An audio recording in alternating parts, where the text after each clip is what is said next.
In the fall of 1932, a caseworker visiting a Detroit neighborhood wrote in her field report that she'd found 12 families on one block sharing a single loaf of bread per week. Not because no food existed, because no money existed. 1 in 4 American workers had no job. The banks had failed. The government programs that came later hadn't arrived yet. The families who made it through the 1930s intact didn't do it by waiting. They did it with a specific set of skills and workarounds nobody was teaching anymore. Number 17 on this list was practiced by roughly 1 in 3 American households by 1935 and required no money, no tools, and no prior training. Number 3 is the trick the USDA later credited as the single most effective household survival strategy of the decade.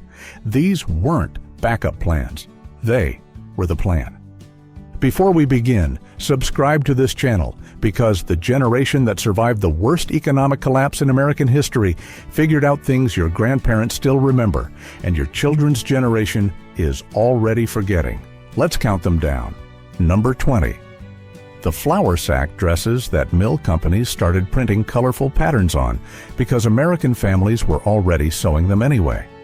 By 1932, cotton flour mills had noticed their empty fabric sacks showing up in neighborhoods as children's shirts, aprons, and curtains. Families were washing off the printing and cutting them into clothing because they couldn't afford fabric.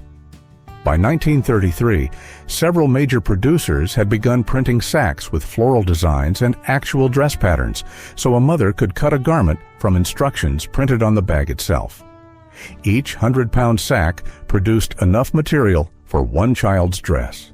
2 sacks made an adult skirt. By the mid-1930s, millions of American women and children were wearing flour sack clothing on any given day. The mills were solving a real problem and building customer loyalty at the same time. Today, flour sack fabric sells as a boutique craft material in specialty stores. Most buyers have no idea why it was designed the way it was. Number 19, the community stew that required nothing from any single family and fed everyone on the block. Mulligan stew had no fixed recipe. That was the point. It was a Depression-era dish cooked in a single large pot with every household contributing whatever it had. One family brought a potato, another had half an onion. Someone scraped together dried beans. A family with a garden added tomatoes. A soup bone went in when someone had one. The dish was common in Hoovervilles, the shantytowns that appeared on the edges of American cities in the early 1930s. The largest Hooverville in Seattle housed over 1,000 people and ran a communal cooking system that served hot stew every evening. Studies of Hooverville food economies consistently found communal cooking cut per-person costs significantly compared to individual family cooking with the same ingredients. Mulligan stew survives today in outdoor cooking and scouting traditions. The communal logic behind it has mostly disappeared. Number 18. The whole hog butchering calendar that stretched one animal across an entire winter. Farm families who still had a hog in the early 1930s followed a strict sequence that left almost nothing unused. The slaughter happened in November after the first hard freeze because cold air kept the meat from spoiling during the work. Large cuts went into a salt cure. The belly became bacon. Organs were eaten in the first few days because they didn't keep. Fat was rendered into lard. Scraps went into sausage. Skin became cracklins. Feet were pickled. The head went into head cheese. Bones were boiled for stock and cracked for marrow. A skilled family could process a 250-pound hog over 3 days and carry 6 people through 4 to 5 months of winter. Families who wasted the lesser cuts shortened their food supply by weeks. No working farm family threw out any part of the animal. Number 17. The home canning numbers that made the Depression the peak decade for preserved food in American history. The USDA tracked home canning rates throughout the 1930s. In the early Depression years, tens of millions of American households were already canning food at home. By the mid-1930s, the USDA reported that more than 1 in 3 American households was actively preserving its own food. Rural families averaged well over 100 quart jars per year. Many urban families canned on kitchen stoves, processing whatever they could grow in container gardens, on fire escapes, and narrow backyards. Ball Corporation, which made glass canning jars, reported some of its best sales years during the 1930s as most American industries collapsed around it. Jars were washed and reused until they cracked. Lids were turned over for a second season. The skill required no income.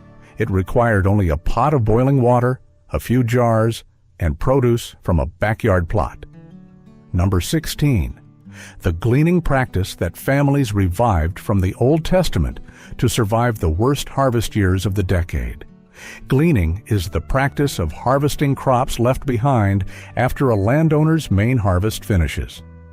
It appears in the Book of Ruth and in medieval European agricultural law, and it had been common in America before industrial farming made it impractical.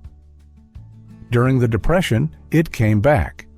After a farmer's crew finished cutting wheat or picking cotton, local families, mostly women and children, followed behind and collected whatever remained.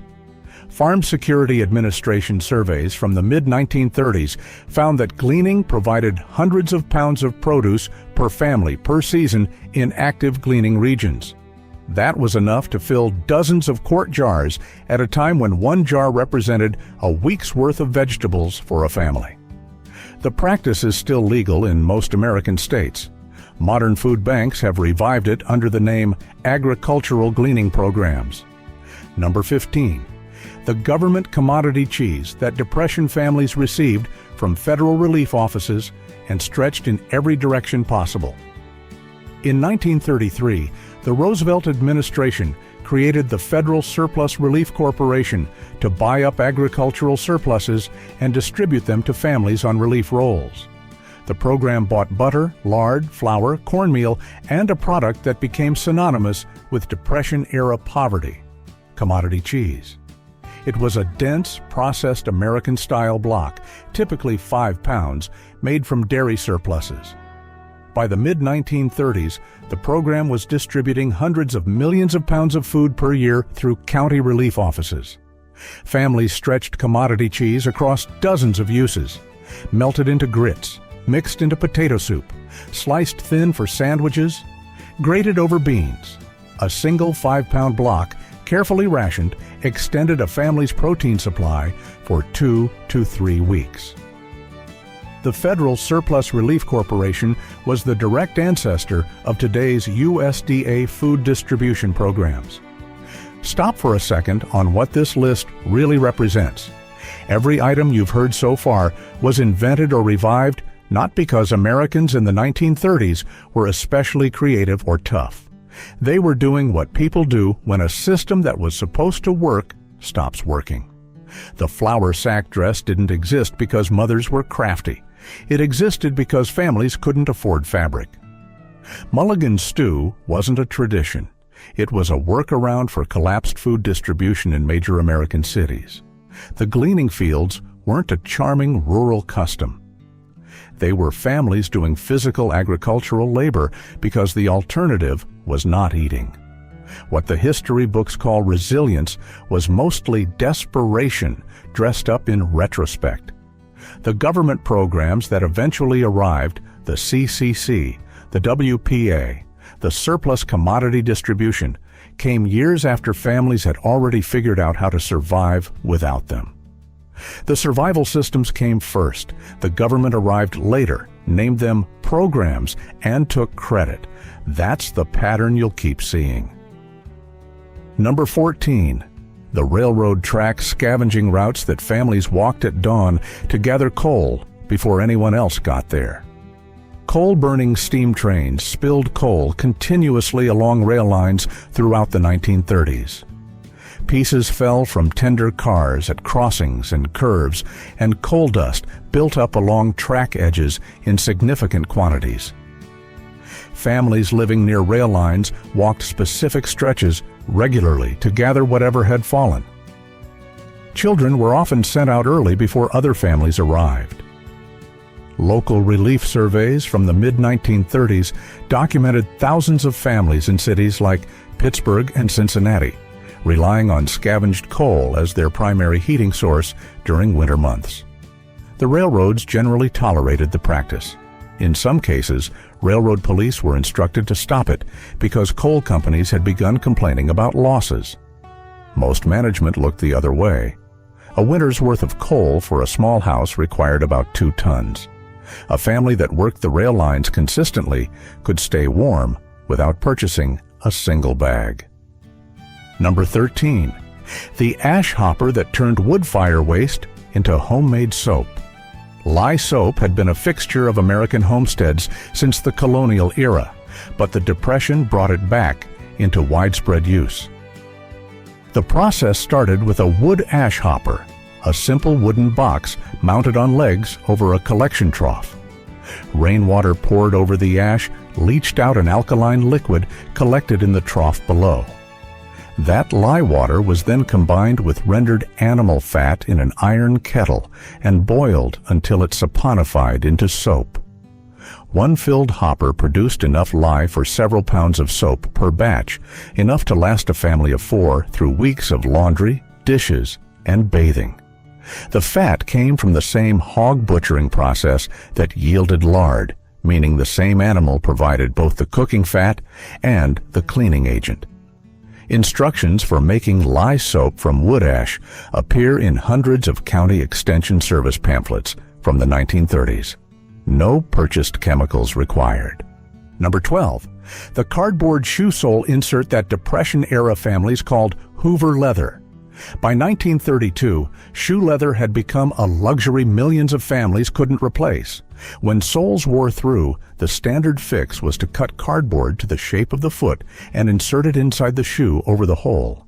The practice became common enough to acquire a sarcastic name, Hoover leather, after President Herbert Hoover, whose administration was widely blamed for doing too little as the Depression deepened.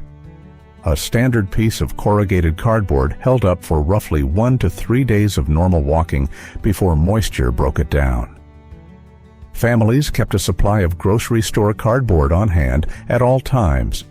Children refreshed their inserts before school.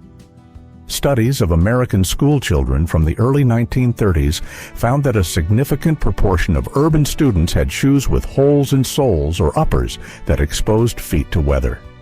The cardboard insert was the universal fix.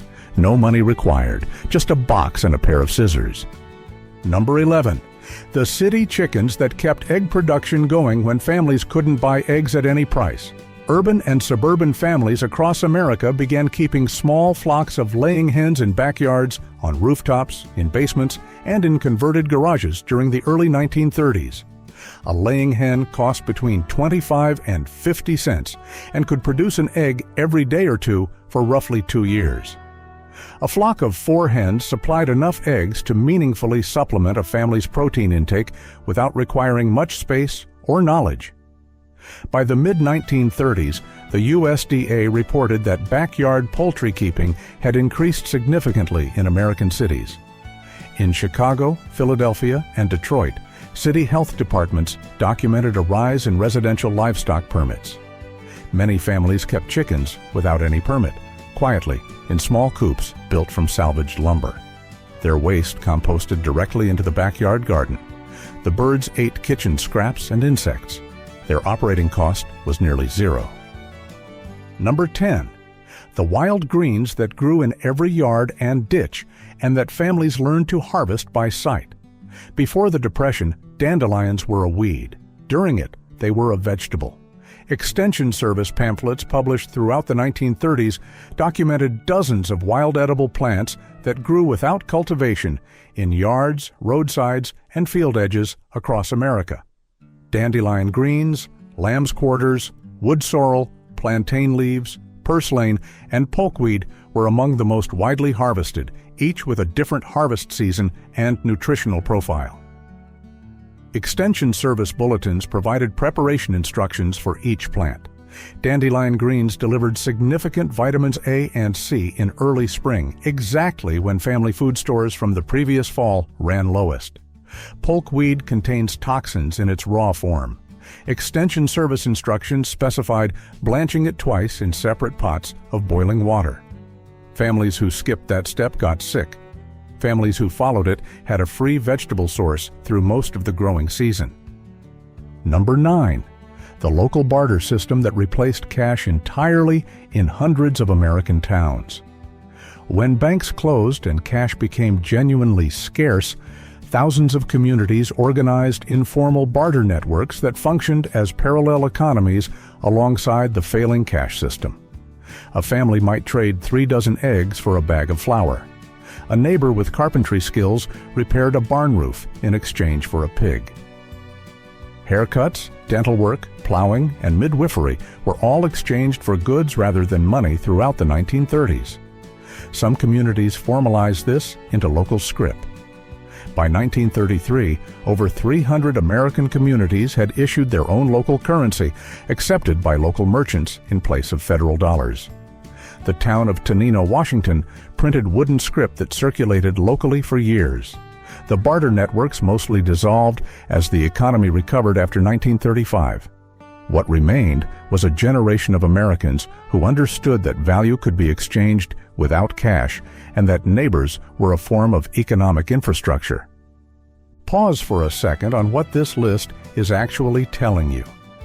Every item so far was built on a single assumption: that money wasn't the only medium of exchange, and that the neighbor down the street was a resource, not just a social acquaintance. None of these systems required a government to establish them. None required money to start. They required only the decision to stop waiting for a solution from outside and to start solving the problem with what was already present. The Depression officially ended in the early 1940s as war production rebuilt the economy. Most of the skills on this list went dormant after that, not because they stopped working, but because prosperity made them feel unnecessary. That's worth sitting with. If this channel is helping you see the gap between what your family knows and what your family could know, subscribe and stay with us. We've got 9 more items, and the last 3 are the ones that tie everything together. Number 8. The kitchen scrap pot that turned food waste into a meal base every single day. Depression-era cookbooks share a common instruction that has almost entirely disappeared from modern cooking. Keep a scrap pot. A ceramic crock or metal pot sat on the back of the stove and accumulated vegetable trimmings, potato peelings, onion skins, carrot ends, and any food waste that would otherwise have been discarded. When it filled, the contents were covered in water, boiled for 30 to 45 minutes, and strained into a flavorful broth that extended soups, cooked beans, or replaced water in bread dough.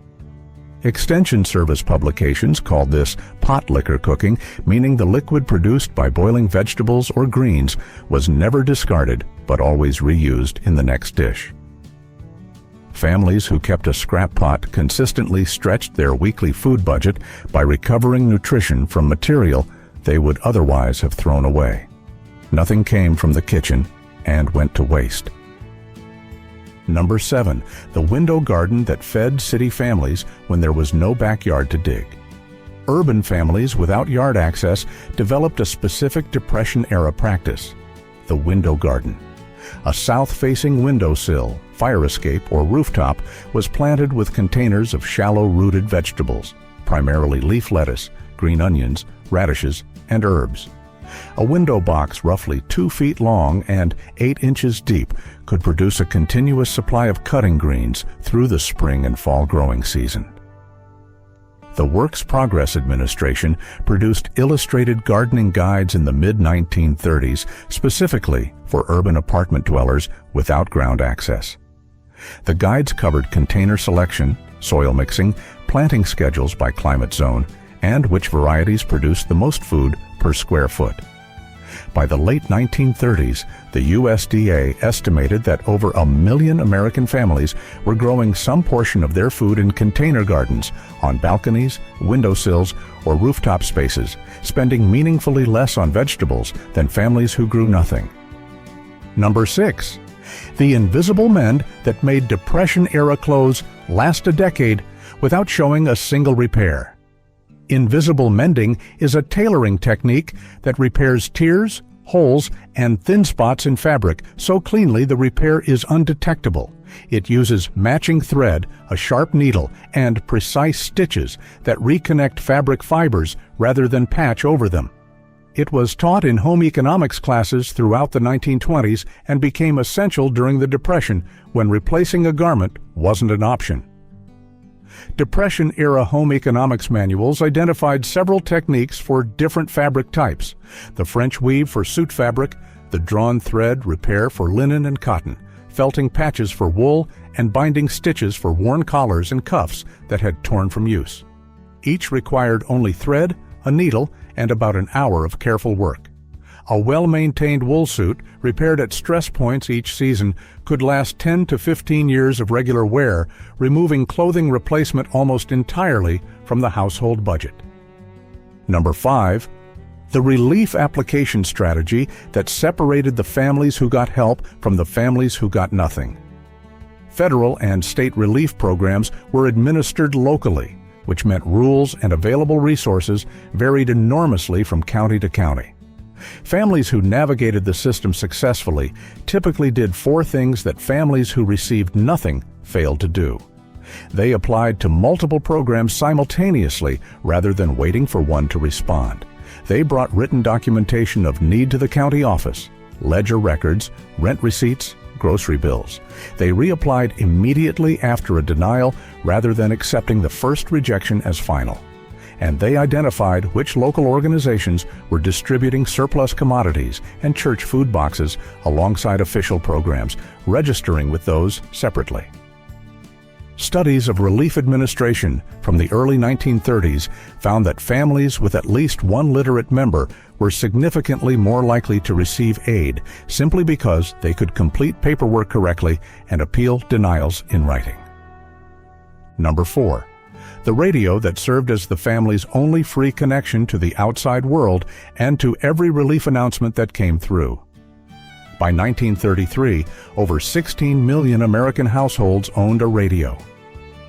For families who couldn't afford movies or newspapers, it was a free lifeline once the set was purchased or assembled from a kit.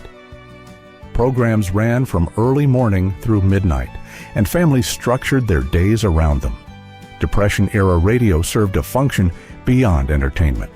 It broadcast emergency relief announcements, commodity distribution schedules, and agricultural extension advice.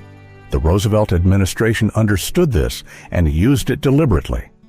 Between 1933 and 1944, Franklin Roosevelt gave 30 radio addresses known as fireside chats, using plain conversational language to explain New Deal policies directly to American households. Surveys after those broadcasts consistently showed that families who heard them reported feeling less isolated and more willing to engage with government programs. For families without a newspaper, the radio was the only way to know what was available locally and what to do next. Here's what should sit with you. Everything on this list was a skill, not a circumstance. The Depression didn't give people these tools. It forced them to recover tools their parents and grandparents had already known and stopped passing down during the prosperity of the 1910s and 1920s. The generation that survived the 1930s wasn't uniquely talented. They were people who had been handed a situation where the comfortable assumptions stopped working, and they found, or remembered, or borrowed from their neighbors the specific practical knowledge that let them live without the things they'd been told they couldn't live without. Every item on this list is learnable right now. The ash hopper, the scrap pot, the window garden, the invisible mend. None of these require a depression to be worth knowing. They require only the decision to know them. The next 3 items aren't tricks. They're the architecture underneath all the tricks. Number 3. the subsistence garden that 18 million American families grew during the worst years of the decade, and what actually made it work. By the mid-1930s, the USDA's Bureau of Home Economics reported that roughly 18 million American families had planted subsistence gardens, defined as gardens grown primarily for home consumption rather than for sale. In cities, these appeared on vacant lots, alleyways, church grounds, and the narrow patches behind row houses. In rural areas, families who had lost or never had a cash income converted every available inch of cultivable soil. The Bureau identified specific crop combinations that maximized caloric output per square foot for families with no money for fertilizer or pest control. Pole beans and squash grown together. Sweet potatoes in poor soil that wouldn't support other crops. Collard greens that kept producing through the first frost. Dried beans that could store through winter without any preservation equipment at all. An extension service calculation from the mid-1930s estimated that a quarter-acre garden, planted with the right crop choices, could provide a family of 4 with 40 to 50% of its annual caloric needs. The seed cost was roughly $1.50. That garden wasn't a hobby. It was the difference between a family that made it through a winter intact and a family that didn't. Nothing about the technique has changed. A packet of pole bean seeds still costs about $3. Number 2, the neighbor network that was the actual social safety net before any government program existed and that most history books don't mention. Before the federal government created any significant Depression-era relief program, before the WPA, before the Federal Surplus Relief Corporation, before the Social Security Act of 1935, American families were already running their own informal support systems. Churches, fraternal organizations, ethnic mutual aid societies, and informal neighborhood networks all operated on the same principle. Families who had something shared it with families who didn't, with the expectation that the exchange would reverse when circumstances changed. Italian immigrant neighborhoods in New York maintained formal mutual aid societies that paid out cash benefits when a member lost work. Jewish community organizations in Chicago ran interest-free loan programs that kept small businesses operating when banks refused to lend. Black communities in the South, largely excluded from New Deal programs administered through segregated local governments, had built mutual aid structures going back to Reconstruction that served as the primary safety net for millions of families throughout the 1930s. Studies of urban assistance in the early 1930s found that informal mutual aid networks were distributing millions of dollars per month in American cities at a time when federal and state relief spending was still being assembled at the national level. The communities that survived in the best shape weren't the ones that waited for programs. They were the ones that had been practicing mutual support long before they needed it. Number 1. The one thing every family that made it through the decade intact had in common that no historian has ever put a name on. Every item on this list is a technique, a way to stretch food, preserve heat, replace something you couldn't afford, grow something from nothing, or trade skill for skill with a neighbor who needed what you had. But if you look at what actually separated the families who came out of the Depression intact from the families who didn't, it isn't any individual technique. It's a decision, a specific decision that the families who survived made early and that the families who fell apart tended not to make. The decision was to treat knowledge as a savings account. The families who came through in the best condition weren't the ones who'd held on to the most cash. They were the families who'd refused, even during the comfortable 1920s, to stop accumulating practical knowledge. They kept the canning jars after they stopped needing them. They kept seed packets from the previous year. They kept the scrap pot on the stove even when they could afford to throw things away. They kept neighbor relationships warm even when there was no immediate need. What got erased when the Depression ended wasn't the techniques. What got erased was the habit of treating knowing how to do something as a form of wealth. Every item on this list is a deposit in that account. It doesn't require a bank. It doesn't close. And unlike every financial account your great-grandparents had in October of 1929, it survives the crash intact. Pick one item from this list this week and actually do it. Not read about it. Do it. Make the scrap pot broth. Plant a window box of lettuce. Find out if your yard could support 4 laying hens. Look up invisible mending from a source you trust. One item done completely is worth more than all 20 read and forgotten.